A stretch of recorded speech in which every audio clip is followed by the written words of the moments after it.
前地产首富被限高，不少网友还调侃老王这下真得体验2等座了。可谁能想到，短短3天后，中国执行信息公开网就显示，建林的限高信息已经消失得无影无踪。这波解除操作究竟是什么情况？要搞懂这波反转，咱们得先看清楚几个关键问题。首先，这次限高为什么来得这么突然，又去得这么迅速？根据万达知情人士的说法，这次限高是下属项目公司经济纠纷导致，而且之前双方一直在通过多种方式协商解决。言下之意是法院这边可能存在执行层面信息不对称。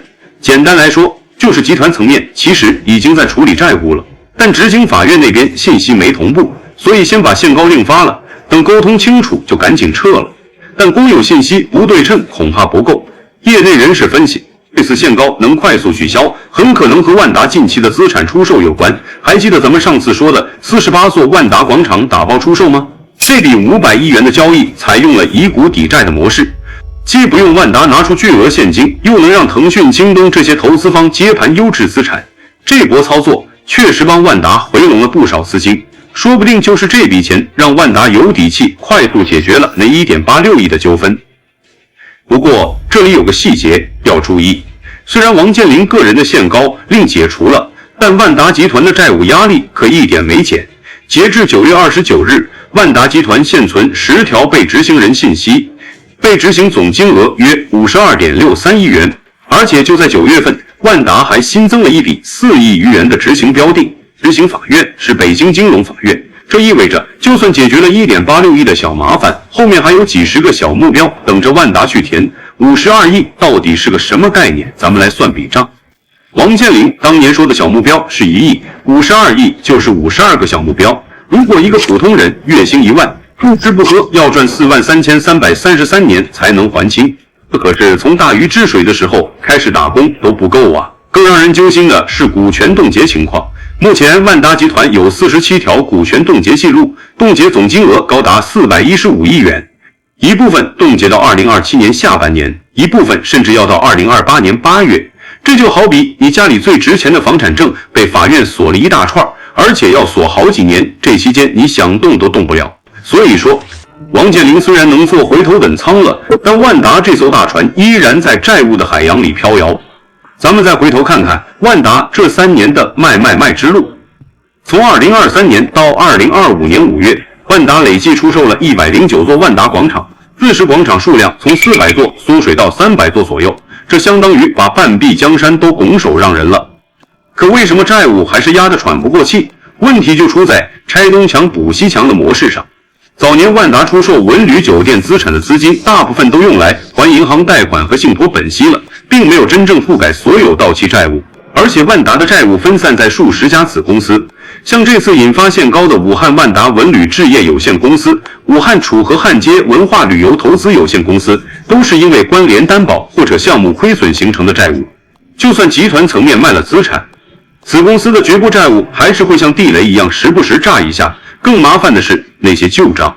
还记得2016年万达从港股退市时签的对赌协议吗？虽然后来成立珠海万达商管试图冲 A 股，但2023年底上市失败后，380亿元的回购义务就成了大麻烦。虽然泰芒等投资方在2024年注入了600亿元重组资金，但万达商管的持股比例从 70.15% 降到了 40%， 彻底丧失了控制权。现在融创、苏宁这些投资方又通过仲裁要求万达支付合计 145.41 亿元的股份回购款，这无疑是雪上加霜。万达现在就像一个手里拿着一大堆欠条的人，为了还张三的钱，不得不把家里的电视卖了。可刚还完，张三李四又拿着欠条找上门来，只能再买冰箱。这么下去，家里的东西迟早要卖光，但欠条可能还没还完。从2017年开始，王健林就喊出了轻资产转型的口号，说要去掉重资产包袱，靠商管费实现稳定盈利。可这么多年过去了，为什么万达还是被债务缠得死死的？首先，轻资产不是甩了包袱就完事，它需要强大的运营能力和品牌力支撑。万达的传统模式是百货加餐饮加影院，但现在的消费者早就不满足于这些了。你看，龙湖、华润这些同行都在搞体验式消费，什么亲子乐园、文创空间、沉浸式剧场，花样百出。而万达的轻资产项目还是老一套打法，出租率和租金涨幅自然不及预期。其次，轻资产的收入增速根本赶不上债务到期的速度。虽然管理费是稳定的现金流，但这种收入是慢慢涨的，而万达的债务却是集中到期的。截至2024年9月末，万达商管的短期债务超过400亿元，账上现金只有151亿元。2025年到期的债务又有大约400亿元，现金缺口高达284亿元。这就好比你每个月能攒1万块钱，但每个月要还5万块钱的信用卡，就算你再怎么省吃俭用，也填不上这个窟窿。更尴尬的是，万达现在陷入了卖资产、现金流减少，更要卖资产的恶性循环。卖掉核心的万达广场意味着租金收入，这个摇钱树变小了，现金流减少，又不得不卖更多资产来还债。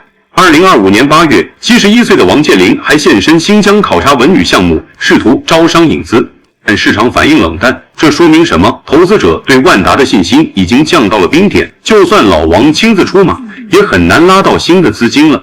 说到万达的债务问题，还有个不得不提的细节。就在王健林限高令解除的同一天，有消息称王思聪的公司被执行了1210万元。虽然这笔钱和万达集团的52亿比起来不算多，但也从侧面反映出万达的债务压力可能已经传导到了家族企业层面。这让我想起了几年前王思聪自己被限高的事，当时也是几十天就解决了。但这次不一样，万达集团正处在多事之秋，连带着关联公司也受到影响。这就好比一棵大树，树根出了问题，枝叶自然也会跟着枯萎。不过咱们也不能把话说死，毕竟瘦死的骆驼比马大，万达在商业地产领域还是有底子的，只要能找到正确的转型方向，未必没有翻身的机会。比如现在很多房企都在搞商业加文旅的融合模式，万达如果能把剩下的文旅项目做好，说不定能开辟新的收入来源。但问题是，还有没有时间和资金去试错？不管万达最终结局如何，这个案例都给所有企业和创业者敲响了警钟。关联公司债务是颗定时炸弹，很多老板觉得子公司的债是子公司的事，但从万达的案例来看，只要你是实际控制人，子公司的债务很可能会牵连到你个人。这次1.86亿的纠纷就来自武汉的2家子公司，但王健林作为集团董事长还是被限高了。所以千万不要以为搞个关联公司就能隔离风险，风险传导的速度可能比你想象的快得多。以股抵债不是长久之计，万达用48座万达广场以股抵债，确实暂时缓解了现金流压力，但代价是丧失了核心资产的控制权。这就好比你为了还债把家里的房子抵押了，虽然能解燃眉之急，但以后就没地方住了。企业经营还是要靠主营业务赚钱，靠卖资产只能撑一时。轻资产转型要有真本事，不要以为甩掉重资产就叫轻资产。真正的轻资产是靠品牌管理、创新能力赚钱。如果没有这些核心竞争力，就算转型了，也只是换个方式亏钱。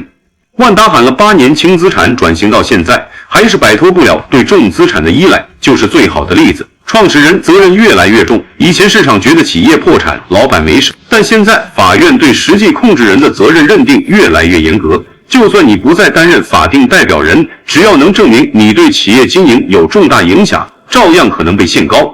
所以创业路上一定要敬畏风险，不要盲目扩张。很多观众可能会问，万达还有机会吗？我的答案是有机会，但很难。